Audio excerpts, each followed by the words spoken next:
నిగదీసి అడిగే మునగాడు వీడు భూమిన వానైతాడు బీద సాగల ధైర్యం వీడు దొంగ దొరల భరతం పడతాడు మన రేవంత్ అన్న పేద ఇంటికి పండుగ తెస్తాడు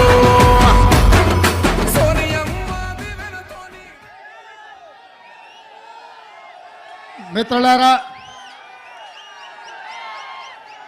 ఈరోజు వైఎస్ షర్మిల గారి నాయకత్వంలో విశాఖపట్నంలో ఏర్పాటు చేసిన న్యాయ సాధన సభ విశాఖ ఉక్కు ఆంధ్రుల హక్కు అని వేలాదిగా మీరు తరలి వచ్చి రాజశేఖర రెడ్డి గారి అభిమానులుగా మీ ఉక్కు కర్మాగారాన్ని ఆనాడు త్యాగాల పునాదుల మీద సాధించుకున్న మీరు ఇవాళ విశాఖ ఉక్కును కాపాడుకోవాలని ఒక కార్యక్రమాన్ని ఏర్పాటు చేస్తే ఈ కార్యక్రమంలో పెద్దలు రఘువీరారెడ్డి గారు CWC member, doctor YS Rajasekhara Reddy గారి ఆత్మ అడుగడుగున ఆయనను వెన్నంటి నిలబడ్డ డాక్టర్ కేవీపీ రామచంద్రరావు గారు, అదేవిధంగా కేంద్ర మంత్రివర్యులు పల్లం రాజు గారు, అదేవిధంగా సిపిఐ నాయకులు నారాయణ గారు, సిపిఎం నాయకులు, అదేవిధంగా కాంగ్రెస్ పార్టీ కార్యనిర్వాహక అధ్యక్షులు, జిల్లా పార్టీ అధ్యక్షులు మిత్రుడు రుద్రరాజు గారు, అదేవిధంగా మండల పార్టీ నాయకులు, గ్రామస్థాయి నాయకులు, రాజశేఖర రెడ్డి గారి అభిమానులందరికీ కూడా హృదయపూర్వకంగా నమస్కారం తెలియజేస్తున్న మిత్రులారా, ఈరోజు వైఎస్ షర్మిల గారి నాయకత్వంలో ఈ సభను చూస్తుంటే నాకు విశాఖపట్నంలో ఉన్నట్టు లేదు. హైదరాబాదు నగరంలో, తెలంగాణలో నేను నా కార్యకర్తలతో ఏర్పాటు చేసిన సభ ఎంత విజయవంతం అవుతుందో, వేలాది మంది వచ్చి అండగా నిలబడతారో ఇవాళ ఇక్కడ చూస్తుంటే నాకు హైదరాబాదు నగరంలో కాంగ్రెస్ పార్టీ సభను ఏర్పాటు చేసినట్టుగా ఉంది.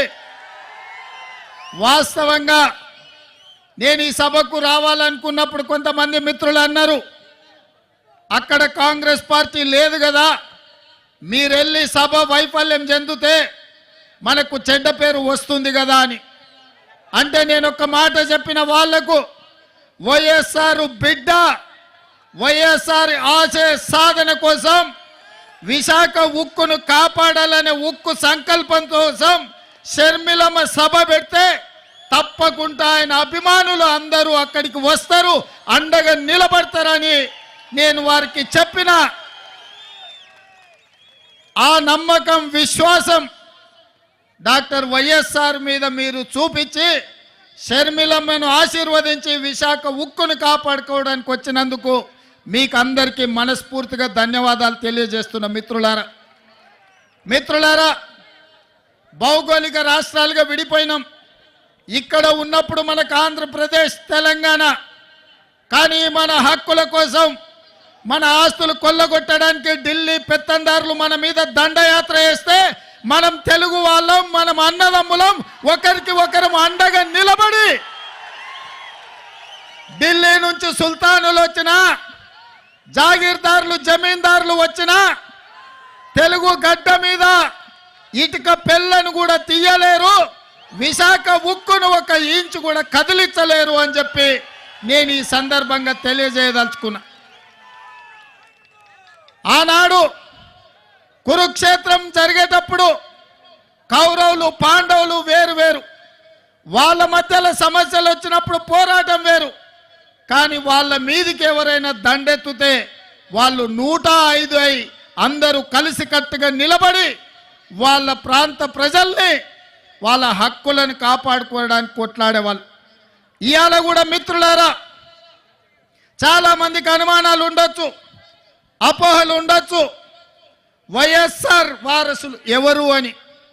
నేను ఇవాళ ఒక్క మాట చెప్పదలుచుకున్న మిత్రులారా, వైఎస్ఆర్ సంకల్పాన్ని నిలబెట్టేటోళ్ళే వైఎస్ఆర్ వారసులు అవుతారు తప్ప వైఎస్ఆర్ ఆశయాలకు వ్యతిరేకంగా వైఎస్ఆర్ గారి యొక్క ఆఖరి కోరికకు వ్యతిరేకంగా మాట్లాడే వాళ్ళు ఏ రకంగా వైఎస్ఆర్ వారసులు అవుతారో మీరు ఒక్కసారి ఆలోచన చెయ్యండి.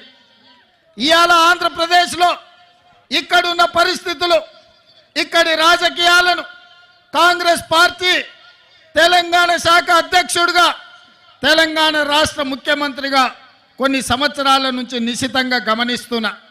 ఈ ప్రాంతానికి ఇక్కడ పాలించే నాయకులుగా మేము కావాలనుకుంటున్నారు, కానీ ప్రశ్నించే గొంతులు ఎవరి ప్రాంతంలో లేరు. ఎందుకంటే ప్రశ్నించే గొంతులు ఉన్నప్పుడే పాలకులు మన మాట వింటారు. ఢిల్లీలో ఉన్న మోడీ ఇవాళ ఈ ప్రాంతం మీద ఆధిపత్యం చెలాయించాలనుకుంటున్నాడంటే ఈ ప్రాంతం నుంచి మోడీని ప్రశ్నించే వాళ్ళు లేకపోవడం వల్లనే ఇవాళ మీ హక్కుల గురించి ఎవరు మాట్లాడతలేరు.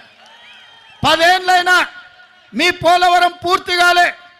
10 ఏళ్ళైనా ఆంధ్రప్రదేశ్కు రాజధాని ఎక్కడంటే ఎక్కడుందో చెప్పలేని పరిస్థితి ఇవాళ ఆంధ్రప్రదేశ్కు దాపురించింది. ఇవాళ ఈ ప్రాంతంలో ఈ ఆంధ్రప్రదేశ్ యొక్క ఆత్మ గౌరవాన్ని ఢిల్లీలో తాకట్టు పెట్టిండ్రు. ఆనాడు ఈ తెలుగు రాజకీయాల నుంచి, ఈ తెలుగు నేల నుంచి నీలం సంజీవారెడ్డి గారు కావచ్చు, పివి నరసింహారావు గారు కావచ్చు, ఆ తర్వాతి తరంలో మనకు ఎన్టీఆర్ కావచ్చు, డాక్టర్ వైఎస్ఆర్ కావచ్చు, ఆ తర్వాత జైపాల్ రెడ్డి గారు కావచ్చు, వెంకయ్య నాయుడు గారు కావచ్చు, ఈ ప్రాంతం నుంచి తెలుగు రాష్ట్రాల నుంచి తెలంగాణ ఆంధ్రప్రదేశ్ ప్రాంతాల నుంచి గల్లీ నుంచి ఢిల్లీ వరకు మన ఖ్యాతిని పెంచి ఈ ప్రాంత సమస్యల మీద కేంద్ర ప్రభుత్వాల నుంచి వాళ్ళు సాధించిన వాళ్ళు, దేశ రాజకీయాలను శాసించిన వాళ్ళు. నేను ఇవాళ అడుగుతున్న మిత్రులారా, అటు తెలంగాణ అయినా ఇటు ఆంధ్రప్రదేశ్ అయినా ఢిల్లీకి వెళ్ళి వంగొంగి నమస్కారాలు పెట్టే నాయకులే ఉన్నారు తప్ప ఢిల్లీని అడిగి మనకు కావాల్సిన సాధించే నాయకత్వమే ఇవాళ లేదు. మీరు ఒక్కసారి ఆలోచన చేయండి. ఆనాడు 94లో డాక్టర్ కేవీపీ రామచంద్రరావు గారు సజీవ సాక్షి, కాంగ్రెస్ పార్టీకి 26 సీట్లు వచ్చి ఎన్టీఆర్ యొక్క ప్రభావంలో కాంగ్రెస్ పార్టీకి ప్రధాన ప్రతిపక్ష హోదా కూడా 94లో రాలే. అప్పుడు ఢిల్లీ ఆలోచన చేసింది, ఇక ఆనాటి ఉమ్మడి ఆంధ్రప్రదేశ్లో పార్టీ బ్రతకాలన్నా, కార్యకర్తలకు అండగా నిలబడాలంటే ఒకే ఒక్క నాయకుడు వైఎస్ఆర్ చేతికి పగ్గాలు అప్పచెప్తే తప్పకుండా కాంగ్రెస్ పార్టీ కార్యకర్తలకు అండగా నిలబడతారని ఆనాడు వైఎస్ఆర్ను ఆంధ్రప్రదేశ్ కాంగ్రెస్ పార్టీ అధ్యక్షుడిగా నియమించారు. 26 సీట్లతో మొదలైన ప్రయాణం 99లో 90 సీట్లకు వచ్చింది. అధ్యక్షుడిగా ఉన్న రాజశేఖర రెడ్డి గారు ప్రధాన ప్రతిపక్ష నాయకుడిగా మారిండు. ప్రధాన ప్రతిపక్ష నాయకుడిగా మారి ప్రజల తరఫున ప్రశ్నించే గొంతుకై ఆనాటి ప్రభుత్వాల మీద పోరాటం చేసి ప్రజల తరఫున నిలబడి చేవెళ్ళ నుంచి ఇచ్చాపురం వరకు ఎర్ర టెండలో వారు పాదయాత్ర చేసి వారి కాళ్ళకు బొగ్గలై అవి పగిలిన ముక్కవోని దీక్షతో ఎర్ర టెండల్లో 105 డిగ్రీల జ్వరం వచ్చిన ప్రజల కోసం పాదయాత్ర చేసిండు. రాజశేఖర రెడ్డి గారు ఆనాడు పాదయాత్ర చేసి ప్రజల కష్టాలు తెలుసుకొని దళితులు, గిరిజనులు, బలైన వర్గాల కోసం, ఆదివాసీల కోసం, అడవులలో ఉండే బిడ్డల కోసం, మహిళల కోసం, మైనారిటీల కోసం వాళ్ళ సమస్యలను అడిగి వాళ్ళ గుండె చప్పుడు విని 2004లో ఇందిరమ్మ రాజ్యం తెచ్చిండు, కాంగ్రెస్ను అధికారంలోకి తీసుకొచ్చిండు, 33 ఎంపీలను గెలిపించి కేంద్రంలో యూపీఏ ప్రభుత్వాన్ని ఏర్పాటు చేసిండు. ఆనాడు కేంద్రంలో ప్రభుత్వం ఏర్పడ్డదంటే ఆంధ్రప్రదేశ్లో అధికారంలోకి కాంగ్రెస్ వచ్చింది అంటే రాజశేఖర రెడ్డి గారు ముక్కవోని దీక్షతోటి ఆనాడు పోరాటం చేసిండు. ఆ పోరాటంలో కూడా కమ్యూనిస్టులు కలిసి వచ్చిండ్రు.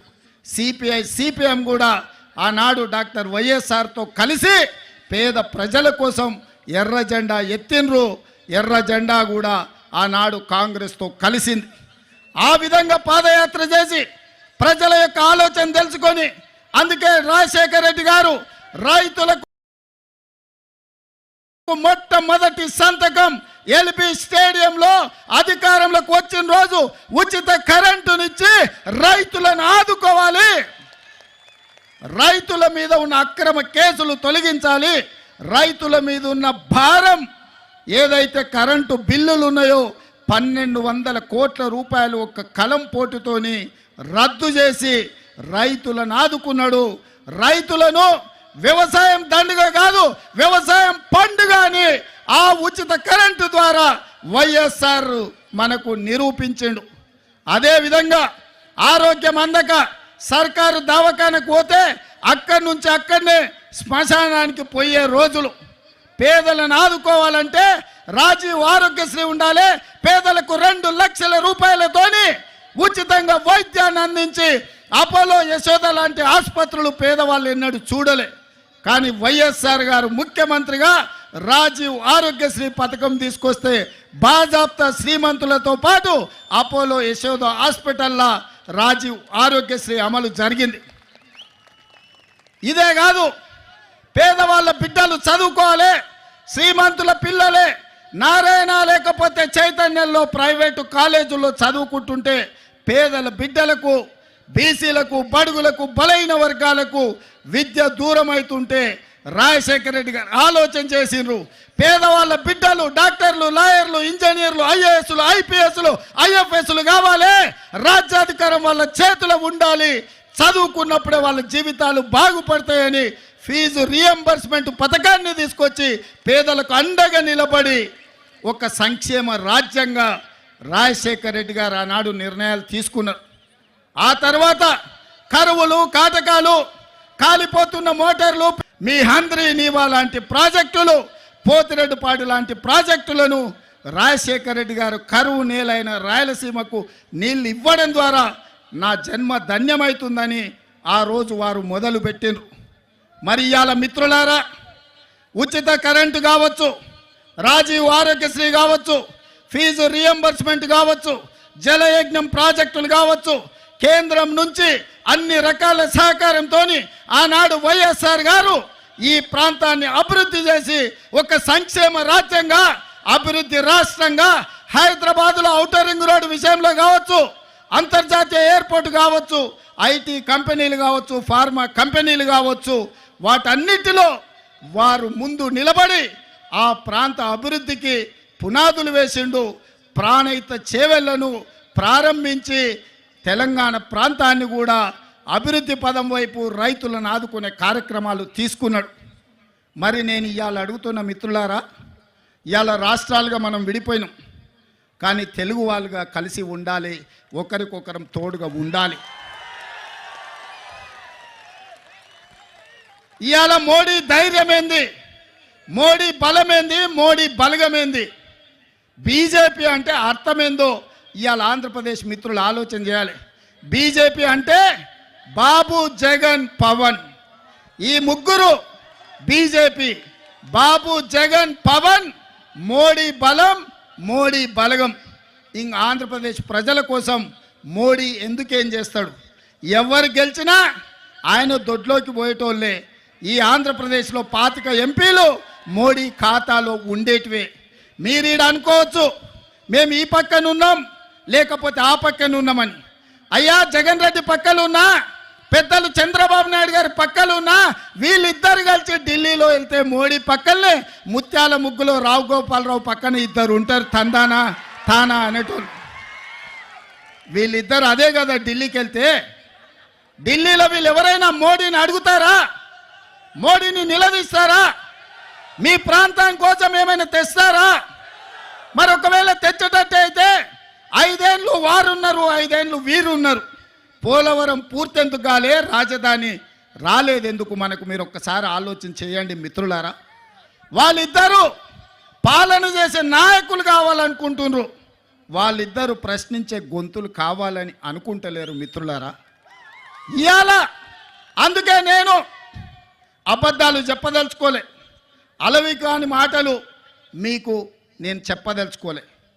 వాస్తవంగా మీకు కావాల్సింది పాలకులు కాదు, మీకు కావాల్సింది ప్రశ్నించే గొంతుకలు. ఎందుకంటే ఈ ప్రాంతం సమస్యల మీద జాతీయ స్థాయిలో నిలదీసే వాళ్ళు, నిటారుగా కొట్లాడే వాళ్ళు కావాలి. వెన్నెముక లేని నాయకత్వం మీ సమస్యల్ని పరిష్కరించదు. నిటారుగా నిలబడి కొట్లాడే నాయకత్వం మీ సమస్యల్ని పరిష్కరిస్తారు. అందుకే మీరు ఒక్కసారి ఆలోచన చేయండి.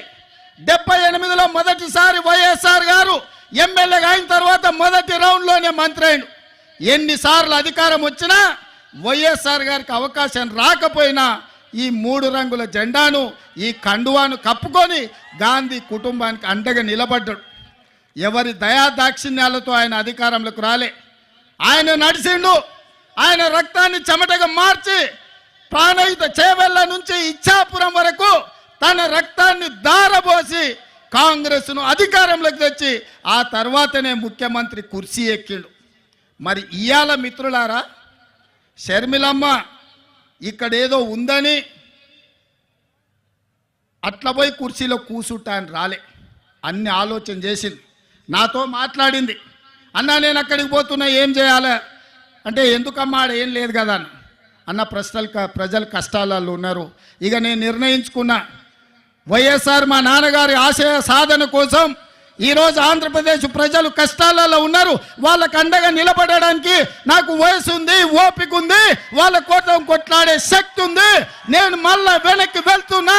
వైఎస్ఆర్ బిడ్డగా, ఆయన రాజకీయ వారసురాలుగా ఎక్కడైతే పోగొట్టుకున్నామో అక్కడనే మొదలు పెడతాం.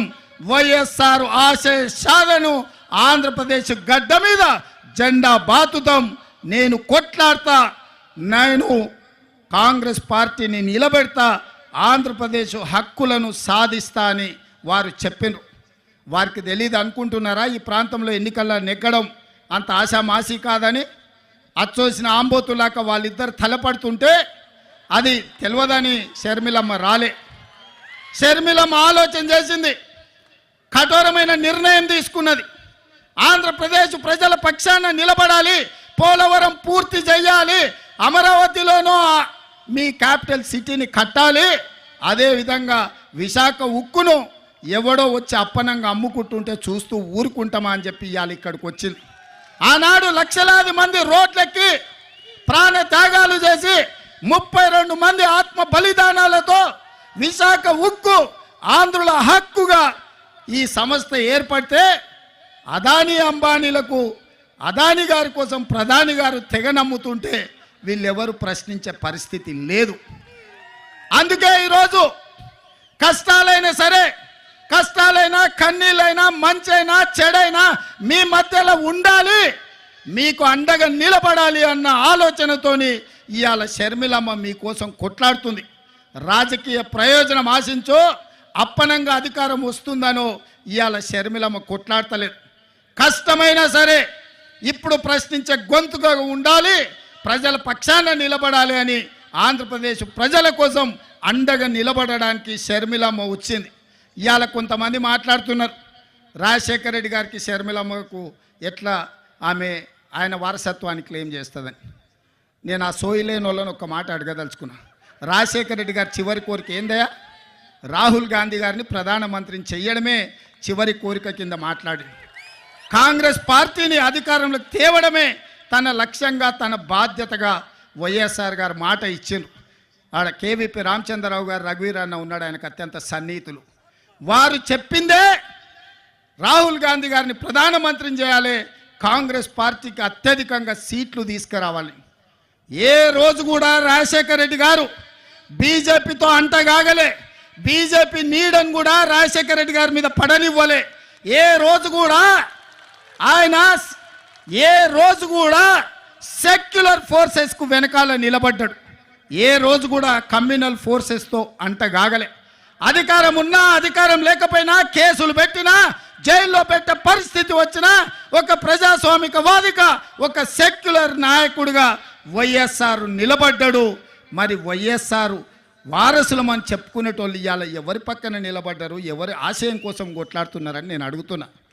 ఇదేనా వైఎస్ఆర్ వారసుడిగా మీరు చేసేది? మోడీకి అండగా నిలబడి సెక్యులర్ ఉన్న ఈ రాష్ట్రాన్ని ఒక కమ్యూనల్ చేతిలో పెట్టదలుచుకున్నారా?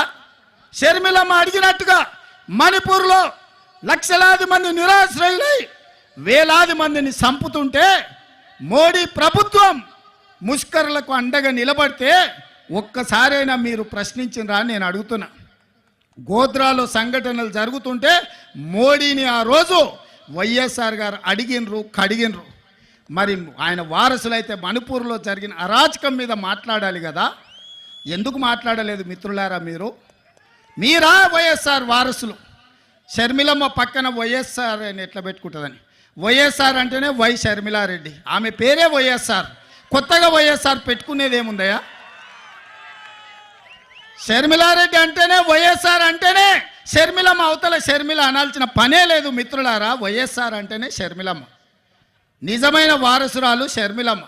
ఎందుకంటే రాహుల్ గాంధీ గారిని ప్రధానమంత్రిని చేయాలన్న ఆలోచన, కాంగ్రెస్ పార్టీని గెలిపించాలన్న ఆలోచన, ఆంధ్రప్రదేశ్ ప్రజలకు అండగా నిలబడి మీ కష్టాలు కన్నీళ్లు తూడవడానికి మీకోసం అవసరమైతే ఆనాడు చేవెళ్ళ నుంచి ఇచ్చాపురం వరకు రాజశేఖర రెడ్డి గారు ఏ విధంగా అయితే పాదయాత్ర చేసిండో 94 నుంచి 2004 వరకు 10 సంవత్సరాలు ఆయన ప్రతి నిమిషం ప్రతి క్షణం ప్రజల కోసం కొట్లాడి 99 ప్రతిపక్ష పాత్ర పోషిస్తే 5 ఏళ్ళు అహర్నిశలు చట్టసభలలో నిటారుగా నిలబడి పట్టుబట్టిండు, పడగొట్టిండు ఆనాటి ప్రభుత్వాన్ని.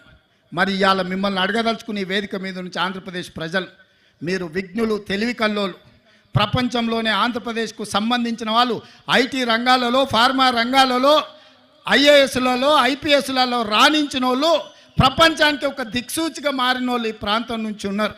ఇవాళ సింగపూర్ ఎట్లుంటుందో విశాఖపట్నం అట్లుంటుంది. ప్రపంచ దేశాలతోని పోటీ పడగలిగిన సత్తా మీకున్నది, ఆలోచన చేసే శక్తి ఉన్నది. మరి ఇవాళ మీ తరఫున కొట్లాడేటోళ్ళు ఉండాల్సిన అవసరం ఉందా లేదా ఆలోచన చేయండి. ఇవాళ మీరు ఆలోచన చేయండి. జగన్ అయినా, బాబు గారైనా, పవన్ కళ్యాణ్ అయినా మోడీని ఎదిరించి నిలబడే శక్తి వాళ్ళకు ఉన్నదా? మరి వాళ్ళకి లేనప్పుడు ప్రశ్నించే గొంతుగా షర్మిలమ్మ ఈ రాష్ట్రంలో కాంగ్రెస్ పార్టీకి అండగా నిలబడి మిమ్మల్ని అందరినీ మీ కష్టాలలో తోడుగా ఉండాలని వచ్చినప్పుడు ఆశీర్వదించాల్సిన అవసరం ఉందా లేదా మీరు ఆలోచన చెయ్యండి. ఇవాళ పాలించే నాయకులు కాదు, ప్రశ్నించే గొంతు కావాలి. మీ తరపున నిలబడి కొట్లాడే నాయకురాలు కావాలి. వైఎస్ఆర్ వారసులు రావాలి. వైఎస్ఆర్ గారి ఆశయ సాధన కోసం పనిచేసే వాళ్ళు ఉండాలి అంటే షర్మిలమ్మకు అండగా మీరు నిలబడాలి. చట్టసభలలో కాంగ్రెస్ను మీరు గెలిపించాలి. నేను ఎక్కువ అడగడం లేదు. 25 ఎమ్మెల్యేలు, 5 ఎంపీలు ఇవ్వండి. మీ విశాఖ ఉక్కు 1 ఇంచు కదలకుండా కొట్లాడుతుంది. నిటారుగా నిలబడి ఎవరినైనా చొక్కబట్టి మీ హక్కుల కోసం షర్మిలమ్మ ప్రశ్నిస్తుంది. మీ నిధులు మీకు తీసుకొస్తుంది. మీ సంక్షేమం మీ ఇంటికి నడుచుకుంటూ వస్తుంది. చట్టసభలల్లో మీరు అవకాశం ఇవ్వండి. 25 ఎమ్మెల్యేలు, 5 ఎంపీలు షర్మిలమ్మకు ఇవ్వండి. ఎట్లా మీ సమస్యలు పరిష్కారం కావు, ఎట్లా మీ రాజధాని నిర్మాణం కాదు, ఎట్లా పోలవరం పూర్తి కాదు, ఎట్లా ఎవడన్నా వచ్చే విశాఖ ఉక్కును ఎట్లా కొల్లగొడతారో షర్మిలమ్మ చూసుకుంటుంది, కంచేసి కాపాడుకుంటుందని చెప్పి నేను సంపూర్ణంగా విశ్వసిస్తున్నా. ఇవాళ నిజమైన వైఎస్ఆర్ అభిమానులకు, కాంగ్రెస్ పార్టీ కార్యకర్తలకు, ఆంధ్రప్రదేశ్లో అనాథగా ఆలోచన చేస్తున్న ఇక్కడి యువకులకు ఈరోజు నిర్ణయం తీసుకోవాలి. మీరు అనుకోవచ్చు 2 వైపులా ఉద్దండులాగా ఉన్నారు, మనతోని ఏడైతుందని. నేను ఒక్క మాట గుర్తు చేయదలుచుకున్నా. తెలంగాణలో కూడా గట్లే ఉండే, ఓ పక్కన మోడీ, ఇంకో పక్కన కేడీ. ఉప ఎన్నికలలో 3200 ఓట్లు వచ్చినాయి మాకు. ఆ ఎల్లు అన్నారు కాంగ్రెస్ పని అయిపోయింది, తట్టాబుట్ట జరుపుకున్నారు, యాడుంటుంది కాంగ్రెస్ ఖాళీ అయిపోయిందని. కానీ అధైర్యపడలే, నిలబడి కొట్లాడినాం. ఢిల్లీ మోడీ మీద, గల్లీలో ఉన్న కేడీ మీద నిటారుగా నిలబడి కొట్లాడి మోడీని ఓడించినాం, కేడీని పడగొట్టినాం. ప్రజలు విజ్ఞులు, ప్రజలు తెలివి కల్లోలు, ప్రజలు అవసరమైనప్పుడు అవసరమైన నిర్ణయం తీసుకుంటారు. 5 సీట్లు ఉన్న మమ్మల్ని 65 సీట్లు ఇచ్చి ఆశీర్వదించిందంటే ప్రజలు గొప్పోళ్ళు. ఇవాళ ఇక్కడ కాంగ్రెస్ లేదు అని అనుకుంటుండొచ్చు, కానీ ఈ సభను చూసిన తర్వాత నాకు సంపూర్ణమైన విశ్వాసం వచ్చింది. మా షర్మిలమ్మ ఆంధ్రప్రదేశ్కు ముఖ్యమంత్రి అయి తీరుతుంది. మీకు సంక్షేమ రాజ్యాన్ని అభివృద్ధి రాష్ట్రాన్ని అందిస్తుంది. నేను తోడుగా ఉంటా. మీ పక్కనే ఉన్న ముఖ్యమంత్రిని, పార్టీ అధ్యక్షుని షర్మిలమ్మకు అండగా నిలబడతా. ఏం కావాలన్నా, ఏ రాత్రైనా, ఏ పగలైనా, ఏ సందర్భం వచ్చినా, ఏ కష్టం వచ్చినా నేను అండగా నిలబడతా. మీరు షర్మిలమ్మ నాయకత్వాన్ని బలపరచండి, షర్మిలమ్మ నాయకత్వాన్ని గెలిపించండి. షర్మిలమ్మ ఆంధ్రప్రదేశ్ ముఖ్యమంత్రుల కూర్చునే వరకు తోడుగా నిలబడతా. నేను రెడీగా ఉన్నా తోడుగా ఉండడానికి. మీరు సిద్ధమా? సిద్ధమా? మీరు సిద్ధమా? సై సై సై సై సై సై అనేటోళ్ళందరూ చేయి పైకెత్తండి. జై కాంగ్రెస్, జై జై కాంగ్రెస్. ధన్యవాదాలు మిత్రులారా. మీరు గుండెల్లో పెట్టి చూసుకున్నందుకు, ఇంత పెద్ద ఎత్తున తరలొచ్చి, నాకు ఆలస్యమైన విమానాశ్రయం నుంచి సరాసరి మీ దగ్గరకు వచ్చిన, ఇంత ఓపికగా నిలబడి షర్మిలమ్మకు అండగా ఉండి, కేవీపీ రామచంద్రరావు గారు, రగన్న వాళ్ళ అనుభవాన్ని అంతా రంగరించి పల్లం రాజు గారు షర్మిలమ్మను బలపరుస్తూ చేయి పట్టుకొని నడిపిస్తారన్న సంపూర్ణమైన విశ్వాసం మా మిత్రుడు రుద్రరాజు తన వ్యూహాన్ని, తన ఆలోచనను పెట్టుబడిగా పెట్టి కమ్యూనిస్టు సోదరులను కలుపుకొని ఆంధ్రప్రదేశ్ రాబోయే ఎన్నికల్లో ఒక మంచి ఫలితాలను తీసుకొస్తారని నమ్ముతున్న, ఎన్నికల్లో కూడా మళ్ళీ తప్పకుండా వస్తా, మీకు అండగా నిలబడతా అని తెలియజేస్తూ మీ అందరి దగ్గర సెలవు తీసుకుంటున్న మిత్రులారా. జై కాంగ్రెస్. మన రేవంత్ అన్న పేద ఇంటికి పండుగ తెస్తాడు. సోనియమ్మ దివెనతోని రాహులన్న సైనికుడయ్యి పెద్ద కొడుకై యుద్ధం చెయ్య సిద్ధమాయే రేవంత్ అన్న. 3 రంగుల జెండా పట్టి సింగమోలే కదిలినాడు ఒక్కరో కాంగ్రెస్ సూర్యుడు. మన రేవంత్ అన్న నిగ్గదీసి అడిగే మొరగాడు.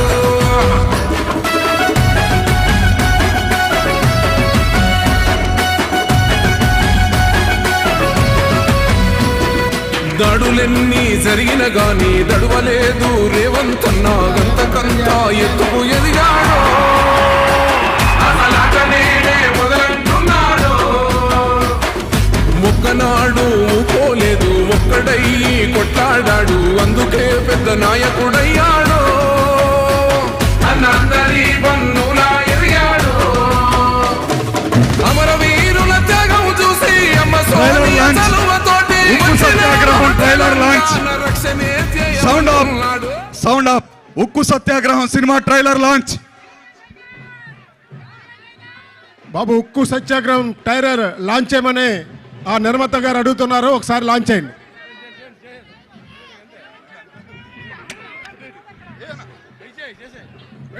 రేవంత్ రెడ్డి గారి కోరిక మేరకు ట్రైలర్ లాంచ్. అన్న రేవంత్ అన్న ఒకసారి చూడు. అదో అన్న విశాఖ ఉక్కు. మా వైజాగ్ మొత్తం అల్లర్లతో అట్టుడికిపోతుంది. ప్రైవేటీకరణ కాకుండా ఎవడు ఆపుతాడో చూద్దాం. స్టీల్ ప్లాంట్ ప్రైవేటీకరణ కాకుండా అడ్డుపడదాం. భూ నిర్వాసితులకు సైతం న్యాయం చేద్దాం. తెలుగు జాతి మొత్తానికి ఎప్పటికీ సరిదిద్దుకోలేని నష్టం జరగదు. నాటి ప్రధానమంత్రి శ్రీమతి ఇందిరాగాంధీ గారు విశాఖ స్టీల్ ప్లాంట్ నిర్మాణం చేస్తామని ప్రకటన చేయడం జరిగింది. స్టీల్ ప్లాంట్ ను ప్రైవేటీకరణ కాకుండా